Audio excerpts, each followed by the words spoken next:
మధ్యవర్తిత్వం ద్వారా ఎన్నో కేసుల పరిష్కారం జరుగుతుందని, దీనిపై ప్రజలకు అవగాహన కల్పించాలని senior civil judge Motilal, Kakinada bar association అధ్యక్షులు ఏలూరు సుబ్రహ్మణ్యం పేర్కొన్నారు.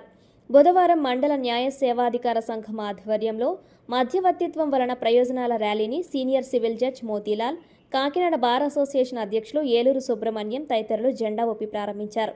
ఈ సందర్భంగా వారు మాట్లాడుతూ, మనోవర్తి, ప్రమాద బీమా, గృహహింస, చెక్ బౌన్స్ తదితర కేసులను మధ్యవర్తిత్వం ద్వారా పరిష్కరించుకోవచ్చన్నారు. ప్రత్యామ్నాయ వివాద పరిష్కార ఏడీఆర్ వ్యవస్థను బలోపేతం చేయడానికి 2023 మధ్యవర్తిత్వ చట్టం ఉపకరిస్తుందన్నారు. ఇది వివాదాలను తక్కువ ఖర్చుతో వేగంగా పరిష్కరిస్తుందన్నారు. కోర్టులపై పెరుగుతున్న భారాన్ని తగ్గించి వివాదాలను సామరస్యంగా పరిష్కరించడంలో మధ్యవర్తిత్వం కీలక పాత్ర పోషిస్తుందన్నారు.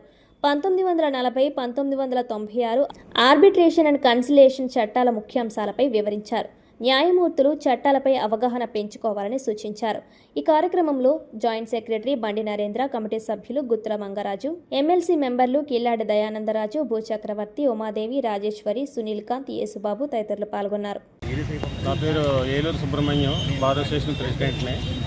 ఈరోజు మా థర్డ్ డివిజనల్ డిస్ట్రిక్ట్ జడ్జి శ్రీమతి ఆనందని గారి డైరెక్షన్ ప్రకారం ఈ రాజీ గురించి ర్యాలీ నిర్వహించాం. ఈ ర్యాలీకి మా third divisional senior civil judge గారు మోతీలాల్ గారు ఆధ్వర్యం వహించారు.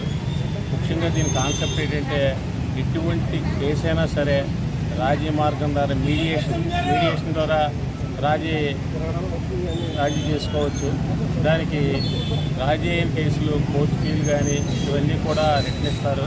అంతకంటే ముఖ్యం ఏంటంటే, ఆ కాంప్రమైజ్ యొక్క డీటెయిల్స్ అన్నీ కూడా టాప్ సీక్రెట్లో వస్తారు.